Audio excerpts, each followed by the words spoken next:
Hello friends, welcome to tech care study channel.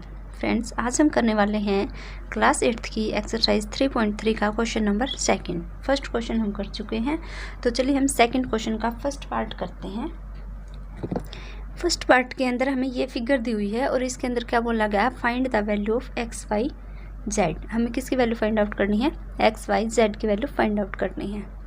तो देखो, हमें ये पता है कि जैसे एक साइड पे अगर दो एंगल बने हैं तो उनका सम किसके इक्वल होता है, 180 डिग्री के इक्वल होता है। यानी कि adjacent angle in a parallelogram are supplementary. Adjacent angle in a parallelogram are supplementary.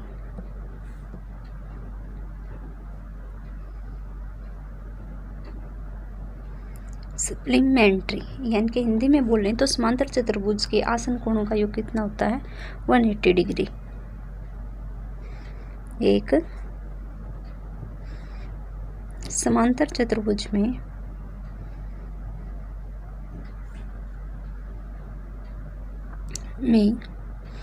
आसन कोणों का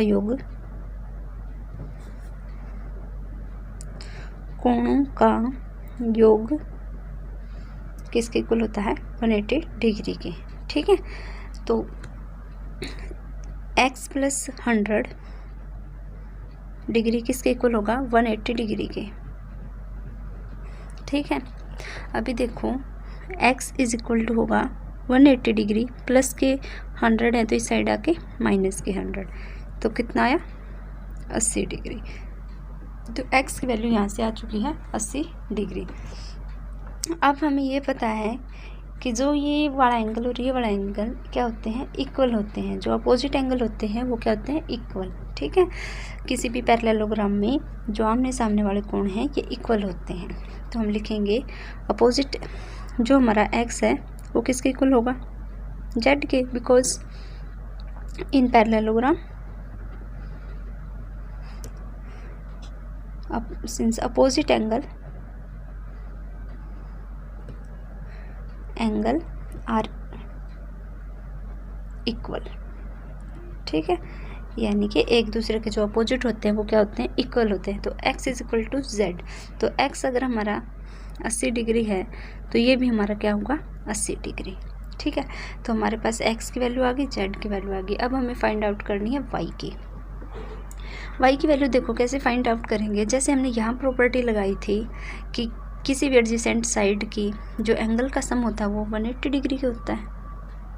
तो इसमें कौन सी एडजेसेंट साइड है, z और y। तो देखो y + z हमारा किसके इक्वल होगा, 180 डिग्री के। y की वैल्यू हमें पता नहीं, पर z की वैल्यू हमने कितनी निकाली है, 80 डिग्री = 180 डिग्री। तो हमारे पास y की वैल्यू कितनी होगी, 180 डिग्री - 80 डिग्री। तो y की वैल्यू हो जाएगी हमारे पास 100। तो हमसे यही पूछा गया था y की, ये x की और ये वाले z की, 3 वैल्यू पूछी गई थी, वो जो हमने निकाल दी है। तो चलिए हम इसका नेक्स्ट पार्ट करते हैं। हमारा इसका सेकंड पार्ट है ABC। एक पैरेललोग्राम दी हुई है, इसके अंदर भी हमें x y z की वैल्यू फाइंड आउट करनी है। तो देखो, सबसे पहले तो हम वही वाली लगाएंगे कि जो भी एडजेसेंट साइड होती है उनका जो सम होता है वो क्या होता है, सप्लीमेंट्री होता है, यानी कि 180 डिग्री इक्वल होता है। ठीक है, तो क्या होगा, एडजेसेंट एंगल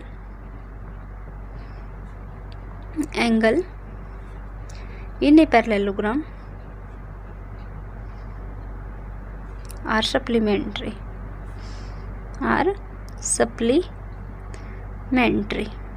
ठीक है, तो यानी कि जो हमारा 50 + x होगा,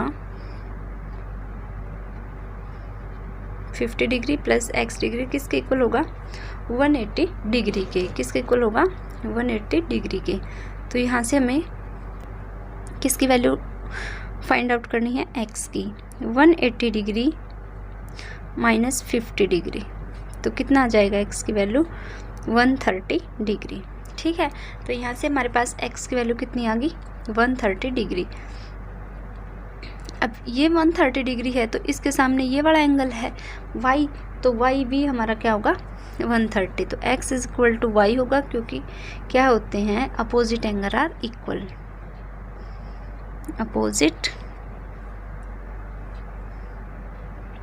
एंगल आर इक्वल, यानी कि जो सम्मुख कोण होते हैं वो समान होते हैं। ठीक है, सम्मुख कोण समान होते हैं तो x is equal to Y, यानी कि 130 डिग्री इज इक्वल टू किसके इक्वल होगा 130 डिग्री के। ठीक है, अब हमें फाइंड आउट करनी है y की वैल्यू, z की वैल्यू। तो z की वैल्यू किसके इक्वल होगी, z की वैल्यू इक्वल होगी हमारे y की। क्यों होगी, यहाँ से कौन सी प्रॉपर्टी लगेगी, अल्टरनेटिव एंगल वाली, यानी कि जो भी एक ही लाइन पे अगर दो कोण एक ही साइड बना है एक ही साइड बना है तो वो क्या होते हैं, ऑलवेज इक्वल होते हैं। ठीक है, इनको हम कहते हैं अल्टरनेटिव, एक का इस साइड में होना चाहिए और एक का इस साइड, तो ये होते हैं अल्टरनेटिव एंगल। हिंदी में बोलते हैं हम इनको एकांतर कोण, एकांतर कोण। ठीक है, तो y is equal to z होगा, यानी कि y की भी वैल्यू कितनी हो, z की वैल्यू भी कितनी होगी हमारे पास 130 डिग्री। ठीक है, तीनों वैल्यू पूछी गई थी वो हमने निकाल दी है। आई होप समझ में आया होगा। तो चलिए हम इसका थर्ड पार्ट करते हैं। तो देखो हमारे पास थर्ड क्वेश्चन है ABCD, ये दिया हुआ है हमें समचतुर्भुज। तो इसके अंदर क्या है, x की वैल्यू फाइंड आउट करनी है, y की और z की। तो हमें तीनों की वैल्यू क्या करनी है, फाइंड आउट करनी है। तो देखो इस वाले ट्रायंगल में देखो x की वैल्यू हमारी कितनी होगी, x की वैल्यू होगी हमारी 90 डिग्री। क्यों होगी, क्योंकि अगर हमारे पास ऐसे कोई भी समचतुर्भुज दिया हुआ तो ये चारों एंगल कितने कितने डिग्री के बनते हैं, 90 डिग्री के बनते हैं। ठीक है, चारों एंगल कितने डिग्री के बनेंगे, 90 डिग्री के। तो x की वैल्यू होगी 90। तो हिंदी में अगर लिखना चाहिए तो क्या लिखेंगे कि समचतुर्भुज के विकिरण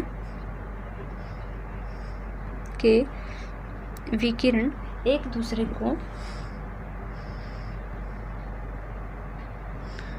दूसरे को लंबवत काटते हैं,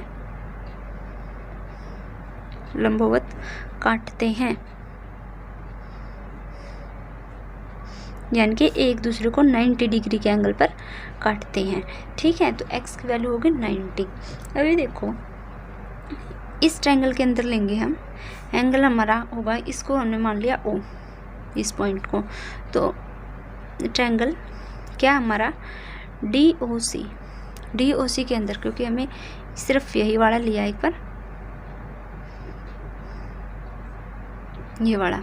तो हमें पता है कि ट्रायंगल में जो तीनों एंगलों का सम कितना होता है, 180 डिग्री होता है, यानी कि angle y plus x plus 30 degree किसके इक्वल होता है, 90 डिग्री के।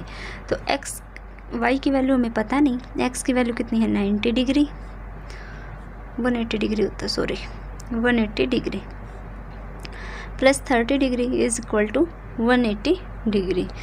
तो y is equal to 90 plus 30 कितने हो जाएंगे, 120 degree is equal to 180 degree. तो y की वैल्यू हमारे पास निकलेगी 180 डिग्री माइनस 120 डिग्री। तो y की वैल्यू आ गई हमारे पास 60 डिग्री। तो y की वैल्यू यहाँ से आ गई 60 डिग्री, x की वैल्यू कितनी है 90 डिग्री, और z की वैल्यू कितनी निकल जाएगी, अब ये z की वैल्यू निकल जाएगी हमारी 60 डिग्री, क्योंकि एंगल जो y है वो किसके इक्वल होगा, एंगल z के, क्योंकि ये क्या है, अल्टरनेटिव एंगल है। ठीक है, क्यों है अल्टरनेटिव एंगल, एक ही लाइन पे बन रहे हैं, एक इस साइड है और एक इस साइड है। तो ये कितना होगा हमारा, z हमारा होगा 60 डिग्री। ठीक है, तो एंगल z होगा हमारा 60 डिग्री, एंगल x हुआ हमारा 90 डिग्री और एंगल y हमारा हुआ 60 डिग्री। ठीक है, आई होप समझ में आया होगा। तो चलिए इसका नेक्स्ट क्वेश्चन करते हैं, क्वेश्चन नंबर 4। तो क्वेश्चन नंबर 4 है इसका, फोर्थ पार्ट है। ABCD ये हमें क्या दिया हुआ है, एक पैरेललोग्राम दिया हुआ है जिसके अंदर 80 डिग्री बी पे एंगल है, ये एक्स है, ये वाई है, ये जेड है। एक्स वाई जेड हमें क्या करने हैं, फाइंड आउट करने हैं। तो हमें पता है कि जैसे एक लाइन पे बने हुए ये एंगल क्या होंगे, सप्लीमेंट्री होंगे, ठीक है। एडजेसेंट एंगल क्या होंगे, 180 डिग्री के इक्वल होंगे। तो हमें पता है कि एडजेसेंट एंगल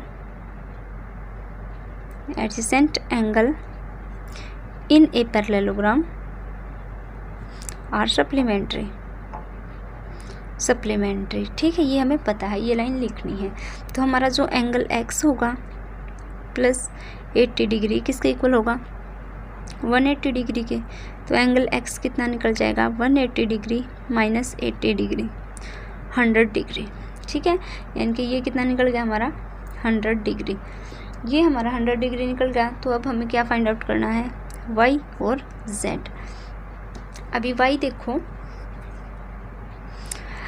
अभी ये लाइन देखो, सेम प्रॉपर्टी यहीं पे लगेगी।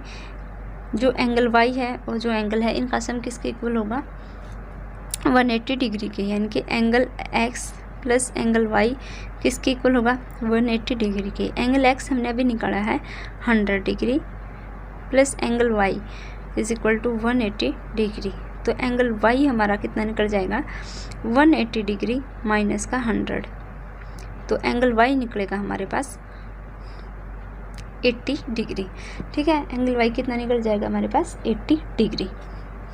अभी हमें एंगल z और फाइंड आउट करना है। तो हमारे पास इसमें क्या निकला है, एंगल y हमारा निकल गया 80 डिग्री, ठीक है। एंगल y कितना निकल गया है, 80 डिग्री। अभी देखो उस लाइन पे ऐसे बना हुआ था, जैसे ये y था और यहाँ पे z था। या तो हम अल्टरनेटिव वाली प्रॉपर्टी लगा सकते हैं, ये 80 है तो ये भी 80 होगा, या फिर हम जैसे ये है c, इस साइड वाला एंगल निकाल लें। तो इस साइड कौन सा लगेगा, वो जैसे ये था ABCD था, तो angle D plus angle C किसके इक्वल होगा हमारा, 180 डिग्री के। तो एंगल D कितना निकलेगा हमारा, 80 प्लस एंगल C किसके इक्वल होगा, 180 डिग्री के। एंगल C निकलेगा हमारा 180 डिग्री माइनस 80 डिग्री, तो ये निकलेगा हमारा 100। अब ये इस साइड वाला 100 है, तो इस साइड वाला कितना बचेगा, क्योंकि एक लाइन पे एंगल पूरा कितने डिग्री का बनता है, 180 डिग्री के इक्वल बनता है। तो बस हमें 100 प्लस z किसके इक्वल होगा, 180 डिग्री के। तो z की वैल्यू निकल जाएगी 180 डिग्री माइनस के 180 डिग्री, ठीक है। या तो आप ऐसे कर सकते हो, या फिर आप डायरेक्ट यहाँ से अल्टरनेटिव वाली प्रॉपर्टी भी लगा सकते हो। एंगल y किसके इक्वल होगा, एंगल z के, because they are alternative angle, क्योंकि ये दोनों एक दूसरे के क्या है, एकांतर कोण है, ठीक है। आई होप समझ में आया होगा। तो चलिए इसका हम लास्ट पार्ट देखते हैं, 5th पार्ट। तो देखो हमारा 5th पार्ट है, ABCD हमें पैरेललोग्राम दिया हुआ है जिसके अंदर B कितना है, 112 डिग्री।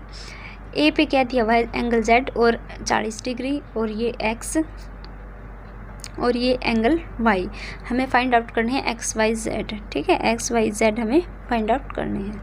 तो देखो अगर ये 112 है तो ये भी क्या होगा, 112। क्यों होगा, क्योंकि अपोजिट एंगल आर इक्वल, ठीक है। जो सम्मुख कोण होते हैं एक दूसरे के सम्मुख कोण, वो क्या होते हैं, बराबर होते हैं।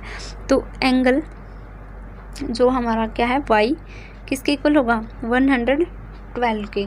क्यों होगा, ये हमने बता दिया, क्योंकि ये क्या है, एक दूसरे के आमने सामने वाले कोण क्या होते हैं, इक्वल होते हैं, ठीक है। अभी देखो अगर ये हमारा 112 है, तो जो हमारा ऊपर वाला अगर हम ट्रायंगल लेंगे इतना इतना, तो इनका सम किसके इक्वल होगा, 180 डिग्री के। यानी कि angle x plus angle y plus 40 degree. क्योंकि हमने ये हाफ लिया तो ये 40 डिग्री ही लेंगे, किसके इक्वल होगा, 180 डिग्री के। क्योंकि किसी भी ट्रायंगल के जो एंगल होते हैं उनके सम कितना होता है, 180 डिग्री होता है। तो एंगल x हमें पता नहीं, एंगल y कितना निकल गया, 112 प्लस 40 डिग्री इज इक्वल टू 180। तो angle x is equal to, जब हम इनको प्लस करेंगे तो 152 निकलेगा, और 180 डिग्री में से माइनस हो जाएगा उस साइड जाके। ये मैं करवा चुकी हूँ पहले भी, कि यहाँ प्लस होकर उस साइड जाके माइनस होगा। तो एंगल एक्स हमारा कितना निकलेगा 28 डिग्री। तो एंगल एक्स कितना निकलेगा 28 डिग्री। ये एंगल 28 डिग्री है तो ये जेड कितना होगा, ये भी 28 डिग्री होगा। ठीक है, तो angle x is to angle z होगा क्योंकि अल्टरनेटिव एंगल है, अल्टरनेटिव एंगल। ठीक है, एकांतर कोण, एकांतर कोण। तो अगर एंगल x 28 डिग्री है तो ये भी कितना होगा 28 डिग्री। ठीक है, तो हमारे पास x की वैल्यू आ गई 28 डिग्री, y की आ गई 112 डिग्री और एंगल z की वैल्यू आ गई 28 डिग्री। ठीक है, हमसे यही पूछा गया था, ये हमने निकाल दिया है। तो आई होप ये सेकंड क्वेश्चन पूरा समझ में आया होगा। अगर आपको समझ में आता है तो कमेंट करके ज़रूर बताइए और वीडियो को ज़्यादा से ज़्यादा लाइक करें, शेयर करें और इस चैनल को सब्सक्राइब नहीं किया तो सब्सक्राइब ज़रूर करें। Thank you.